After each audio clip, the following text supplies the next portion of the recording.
Here's a really good example of those purple flowers I was talking about last video. I'm pretty sure you guys can tell from the last video that I don't know much about cars. Because we had a Dodge Viper zoom past us, and I thought it was a Corvette. So, but Jake was quick to correct me. But it's beautiful here. It's 49 degrees. 49 degrees. Fahrenheit. We're almost to Jellicoe. We're just Tennessee. about to Jellicoe, Tennessee. Almost to Kentucky. I was up because we stopped for lunch. I got some red beans and rice from Popeyes, and Jake got some mashed potatoes. We got molten mashed potatoes because I still can't eat them. They're still hot. He said they were very hot. I think it's the gravy that made them hot. He said they were molten mashed potatoes. Yeah. Wow, here's a really good example of these purple flowers coming up now. It's on these trees.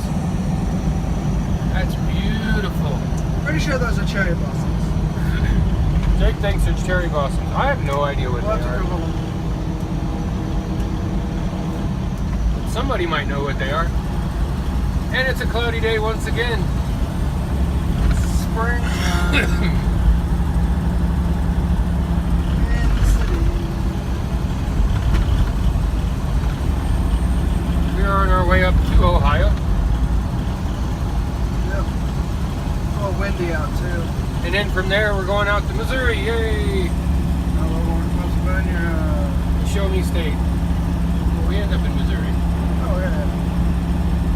The show me. Yeah, that's what Missouri's called, the Show Me State. Like, prove it. I thought it was like the plain state since it's so No. boring. You follow about the book more? Hey, Missouri's where I went to AIT. Yeah, Fort Leonard Wood. Fort Leonard Wood. No, that wasn't. Was that? Yeah, that was basic training. AIT was in Fort Gordon in like Augusta, Georgia. So yeah, I went to basic training in Fort Leonard Wood. It's kind of funny. I knew more about your life than you do. Back then we called it Misery, not Missouri. Look at the cemetery. Oh, yeah. But speaking of misery, there was a new movie coming out that's It. Because Misery was a book that was made by Stephen King. And I guess they redid his movie It. Is that what it's called? It? Yeah, it's called The Clown? It. And it looks amazing. And so, I'm not a fan of that kind of stuff. But Jake likes those spooky, scary movies. Oh, Yeah. welcome to Kentucky. Sucky Kentucky. Kentucky's beautiful. If it was sunny out, this would look a lot nicer. It's kind of gloomy. But these purple trees are still beautiful. And I noticed that this weekend, a lot of people are running around with their RVs. And we stopped at a rest area back there. I didn't film any, but there was a ton of four-wheelers and Jeeps and stuff going up the side of the mountain, up into the hills, and coming back really muddy. So they must have had like some kind of mud hole up there that they were all playing in, because there was a lot of four-wheelers. And those other buggies, like, kind of look like a motorized golf cart. What were they, like a gator, I guess they call them, this type of thing. So there was those things going up there, and four-wheelers and Jeeps. And so everybody's out playing this weekend, I guess. Except for me. Except for us, we're working. It's okay, we're going to play this weekend. Next weekend. But it's cool. I'm actually thinking we should get an RV. The kind of pull behind. We already got a pickup truck, so we might as well get a pull behind RV. Which is nice, because then when you park it somewhere, you still got the truck to go drive somewhere if you My need question something. is, where's everybody going? Look how many. Look at this rest area. There are so many people. Yeah, but where is everybody going? I don't know. There's never this We never see this many people in a rest area. Unless it's all the snowbirds going back home. Maybe. Is that time? Well, I guess it's spring. It's almost Easter is almost here, and usually by Easter they all go home. So it's very well possible that all the snowbirds are going home. That's a good point, Jake. That might be why we see all the RVs as well. Maybe the snowbirds that had their RVs down in RV parks down in Florida or wherever are headed back to the house now.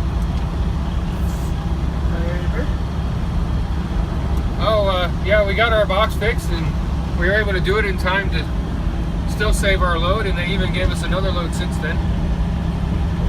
So picking up the trailer with the flat tire and the broken, actually loose communication box didn't really mess up our miles too bad.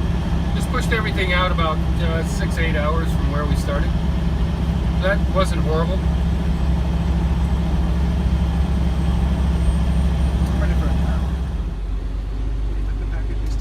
So here we are. This is our view right now. We're in Georgetown, Kentucky. In Georgetown, Kentucky. Stuck in this traffic. If you watch the dog in front of us, the dog goes like flying through the front seat all the time. So there's a ambulance just went by. So I'm pretty sure there's Do you guys feel like you need to drive right up to an issue with an accident up ahead. There's the dog that Jake's talking about. Yeah, and then you got the people that are trying to roll right up to the front. And now, as you can see, the lane right here is ending, and there's a car right beside us that is going to probably try to force its way in, but it's also got a trailer behind it as well. Oh, does it? Yes. Well, that sucks. So it's going to probably try to force its way in because it's just ran out of lane. I don't know why people do that. And as you can see in our mirror, there's more behind him or her. I don't know. Behind them, there's more I don't know, this one guy's his bike. drivers So, in our mirror. And I usually try to take advantage of when the big trucks can't move as fast as the rest of the traffic. They start jumping in between. We'll probably let them in though. do we really have a choice? We always have choices. We can be nice, polite, professional, or we can be not so nice. Yeah, it just depends on the day. Today I'm feeling generous and nice. Catch me outside tomorrow. So, oh, they're moving over there. Yeah, that Early. lane's been moving. I'm gonna guess the But accident. that truck in front of us is trying to move over to the left. No one's gonna let him So over. it's possible that the right lanes are blocked up No. there. I don't know. We don't have a CV, so we have no idea. People have butt heads and they always want to crap. They're always the people that want us to let them in, but when we need to be let in, they're the ones that typically will inch right up to the car in front of them, so we can't go, and then it becomes this big line of car centipedes, basically, if you've seen the movie Human Centipede, and it just keeps on going. Wow, look at that truck coming by. That was a big old orange truck. So, So, blend ground, just in case. yeah, I guess we're gonna try to move over. Yeah, but this nice trucker to the left of us won't let us move. Yeah, that's a. So here comes a big truck, tow truck. So that's not a good sign. I'm gonna guess there's a big truck involved in this thing up here. We are still parked. So I don't know if he rolled it in the middle of the road or what's going on up there. So we'll find out in a little bit. Never a good sign when a big truck's involved. You hate to see anybody get hurt, really. So we're driving along, and this car is over here. We haven't figured out yet if this is the person from the back seat or the actual driver that is sticking their head out. It is the actual driver. I can't see now because we're too far forward. But They've that's done weird. nothing I guess the car's not tall enough for them. for it, unfortunately. We're almost up to where the accident was. It's been a good 45 minutes to go like 1 mile. All the traffic over there. Because everything was pushed over. As you can see, there's 3 lanes here, and everybody has been pushed over to the left lane. And even the traffic coming from the other direction is slowed down. And I'm gonna guess because they want to see what's going on over here. Also known as rubbernecking. Somebody hit the guardrail, obviously. I see it. Somebody slammed the guardrail. Yeah, I guess the guardrail is bent right there. Are they all moving now? Yeah, it looks like they're about to take off.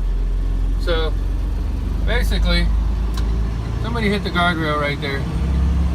So all that holdup was over somebody hitting a guardrail. Well, there had to have been a big truck involved because there was one of the large tow trucks came along.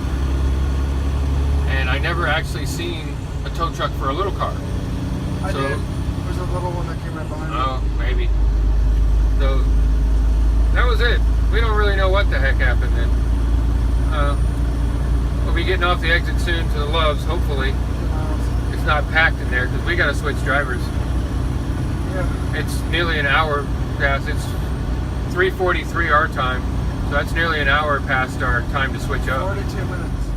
You can see on the side road all the people that tried to go around It was an RV. the accident. There's a towing an RV. Jake says they're towing an RV in front of us, so Yeah, you can see it. that's what the accident was. But those poor people over there, not that they were going to save time by going on the side road. We'll see more of them in a minute here.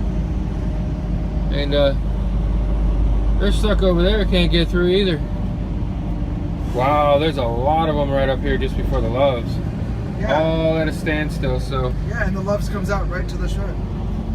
So, Well, we'll try it. We'll see what happens. Our mirror's in the way of me trying to film here. But everybody's just stuck. So hopefully when we get up here we'll be able to get into the Loves. I see the bridge up ahead is loaded with cars and trucks too. So this ought to be interesting. If it looks like it's going to be too much of a problem, we're just going to jump back on the interstate and go a little further. We've got a couple other places planned if this doesn't work out. But you can see that RV right in front of us there. and a truck. It's a truck That on they top pulled. with an RV.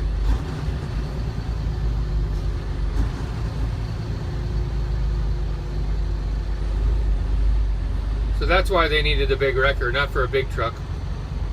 It's for the RV. For all these people that have RVs that are driving super fast and like But we've seen a lot of. buttheads all day. Well, we've seen a lot of RVs today. Yeah, and they've all been driving extremely fast Take and a lap extremely ahead. stupid. So, well, when you're pulling a big trailer like that, a blowout or something like that, you're going to lose control if you don't have a big enough vehicle to hold it. I mean, if the trailer weighs as much as your vehicle and it starts swirling around because it gets a blowout, it's going to throw you out and make a mess of things. Now, there's the vehicle that they're turning with right now. I don't really see a whole lot of damage to it, Yeah, though. they're right. It must be all on the right-hand side where they hit the guardrail and we don't see it. That was it then. Well, it's the end of my shift. I'm tired. I'm ready for bed. But as I was sitting up front, Kip and I were talking about what we're gonna do when we go to New York. And Kip wants to go see the Blue Man Group. I want to go see the Gazillion Bubble Show, or the Lion King, or Aladdin, or Wicked. Maybe we can see two shows. We'll be there for a week. Well, you guys Give us ideas. can always go see whatever, and I can see whatever. It's a big city. But I'm battling a sickness still. So I'm excited to go home. But back to the Broadway thing. If you guys live in New York City or have ever been in New York City and seen some of the Broadway shows, let us know. I've seen one a long time ago. It was called Frozen, not the Disney movie or the show. It's about a guy who like was a cop, chief of like police, murdered his wife or girlfriend or something. It was a one-person show. It was really odd, actually. But I don't know. Kip's in the front. He's now driving. I'm, like I said, getting ready for bed. It's been a long day, accident after accident. Be careful if you're out there driving, because there's a lot of traffic. Yeah, there's a lot of people on the road for some reason. I don't even get why so many. Neither do I. It's everywhere. Okay. And Kip, what do you got to say? Well, until tomorrow, make every day an adventure and dream big. Bye, everybody. We'll see you next time. See you next time. See you when you come back.